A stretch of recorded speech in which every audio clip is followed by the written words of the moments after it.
ngopi bareng Pak Umar dan Pak Imam di daerah Rijnmondplatz. Kita sedang naik Umsteigen zu OE in Richtung Otto Propstplatz.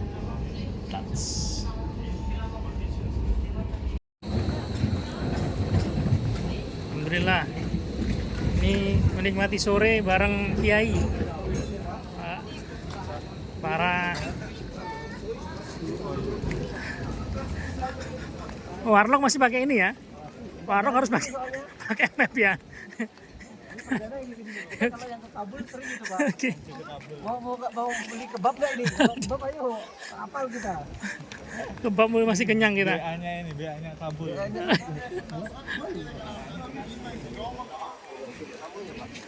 Kalau kita ke Kabul, kebab Oke. sini banyak yang kita tahu Pak. Jadi kan tahu kita Pak, kalau yang ayam. Ya, cek-cekan juga. Kita kan masak apa paling? Hah? Ya kita masak malah di jauh ini. Masak istri tadi. Udah kemakan tadi yang di kuningan. Udah langsung tak suruh makan pas sampai. Mantap katanya. Terima kasih sama Mas Imam katanya. Ya. Ini apa ya nanti ya? Udah ada. Ini Aman. gotamnya Vienna. Serius? Serius. Oh, Semua kegiatan ada di sini. di sini. Tenan, Pak. Dulu itu ada yang bakar-bakaran di sini pas nonton baru. Terus ada yang ngeluarin pistol di jalan sini. Assalamualaikum orang-orang baik. Alhamdulillah. Sembari menikmati petang hari di Wina, kita ketemu bareng, saya biasa manggilnya Yai Imam. Beliau alumni Pondok Pesantren Al-Hikam di Depok, pondok yang diinisiasi oleh Kiai Hasyim Muzadi, Ketua PPNU setelah Presiden Kiai Haji Abdurrahman Wahid. Kita pengen ngobrol bareng beliau terkait dengan pengalaman beliau nyantri di Wina seperti apa tantangannya, dan apa pesan yang ingin beliau sampaikan untuk adik-adik santri yang masih belajar di pondok-pondok pesantren, supaya ketika sudah bercita-cita untuk melanjutkan pendidikan ke luar negeri tidak salah jalan dan mendapatkan katakanlah penyuluhan yang tepat dari orang yang memang benar-benar pernah nyantri dan akhirnya bersekolah di kampus top di luar negeri, khususnya di Universitas Wina, Austria. Seperti apa? Yuk kita ngobrol bareng beliau.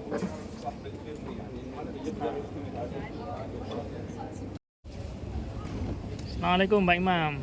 Waalaikumsalam warahmatullahi wabarakatuh. Alhamdulillah. Ada beberapa pertanyaan Mbak Imam yang ingin kita ajukan sebagai pembelajaran buat adik-adik santri yang masih belajar di pondok tapi bercita-cita untuk juga bisa berkuliah di luar negeri. Boleh Pak Imam ceritakan background Pak Imam, latar belakang keluarga, sampai kemudian muncul motivasi untuk berkuliah di luar negeri, dan dulu lulusan alumni atau lulusan pondok pesantren mana? Silakan Pak Imam. Baik, sebelumnya terima kasih Pak Kiai Halim. Jadi kalau beliau manggil saya Yai, saya ganti sama juga, manggil beliau Kiai Halim. Kami ini satu teman di PK LPDP saat itu, persiapan keberangkatan. Jadi sedikit cerita background Pak Kiai, saya namanya Imam Khomeini Hayatullah.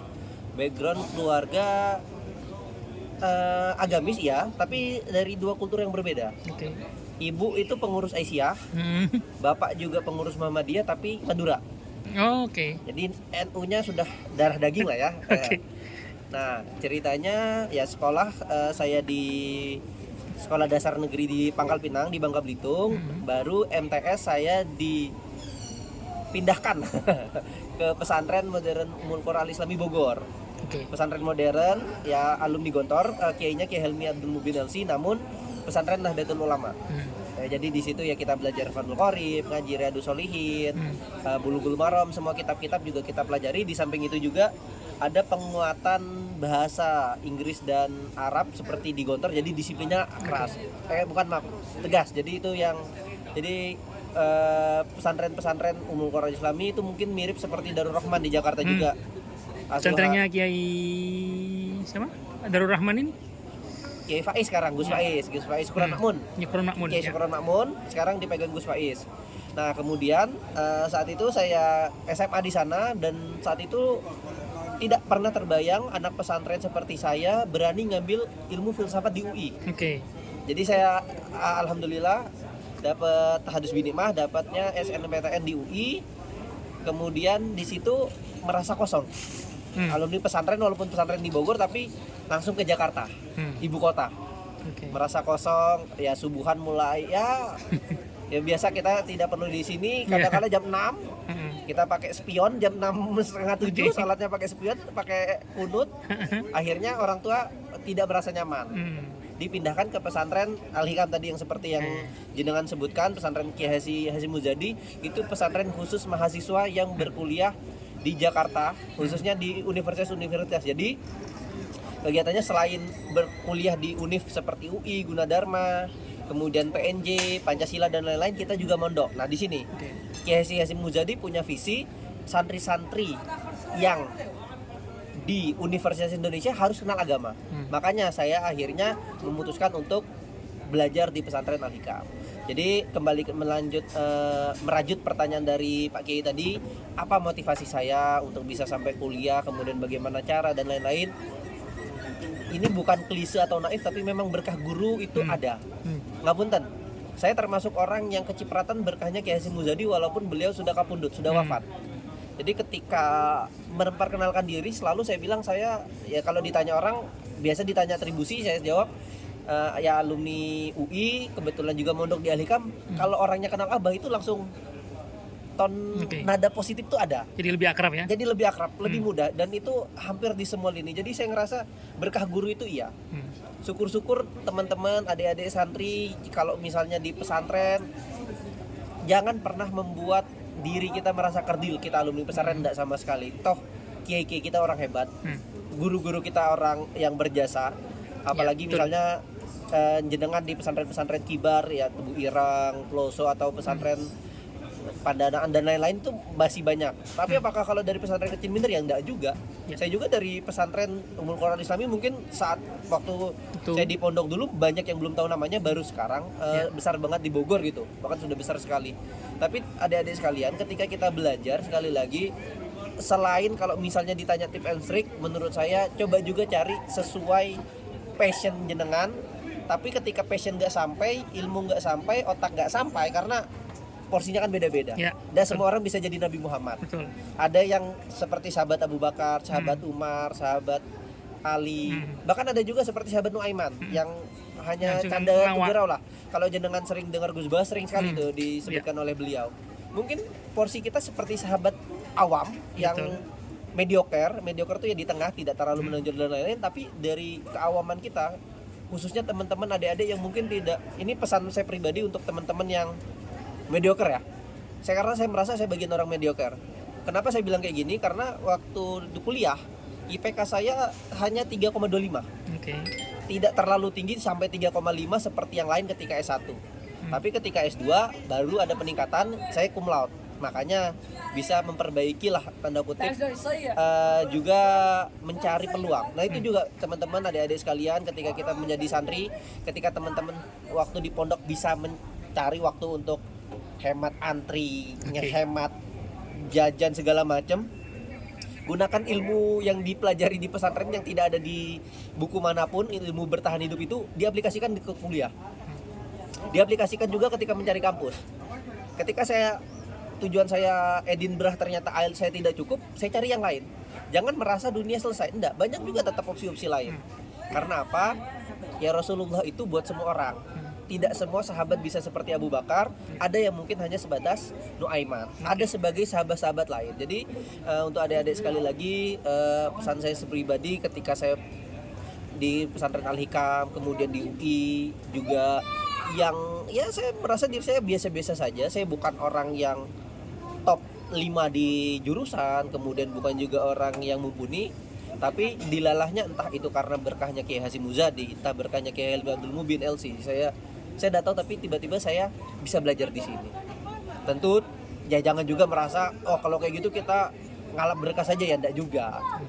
Sunatullah itu ada, hukum sebab akibat itu ada. Kalau jenengan rajin belajar, kalian rajin belajar, bisa mendapatkan sesuatu.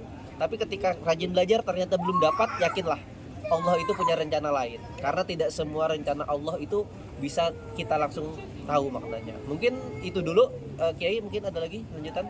Ya, ini terakhir. Setelah kuliah di Austria selama 2 tahun, apa tantangan besar yang dihadapi oleh mahasiswa tingkat doktoral di sini? Dan bagaimana kemudian mengatasinya supaya tidak dialami oleh adik-adik santri yang nantinya juga berkuliah di Austria atau negara-negara lainnya di dunia? Baik, Pak Kiai, terima kasih banyak. Ini sekali lagi ini pribadi. Mungkin ketika adik-adik sekalian mendengar yang lain kok sarannya beda, ya tadi karena ini pengalaman pribadi. Austria itu, khususnya Vienna, itu dikenal selama beberapa tahun terakhir sebagai kota paling livable, paling layak huni sedunia, berkali-kali. Di satu sisi, orang Vienna terkenal sebagai paling grumpy. Grumpy itu apa ya? Apa itu Bram? Agak kaku, Oke. agak jutek, agak terkungkung sendiri gitu. Oke. Sehingga ada kesan untuk berteman dengan orang lokal Vienna itu memang sulit. Dan ini diamini oleh beberapa pelajar dengan background migran seperti saya yang berasal dari Indonesia atau negara lain. Lantas bagaimana cara kita bertahan di sini?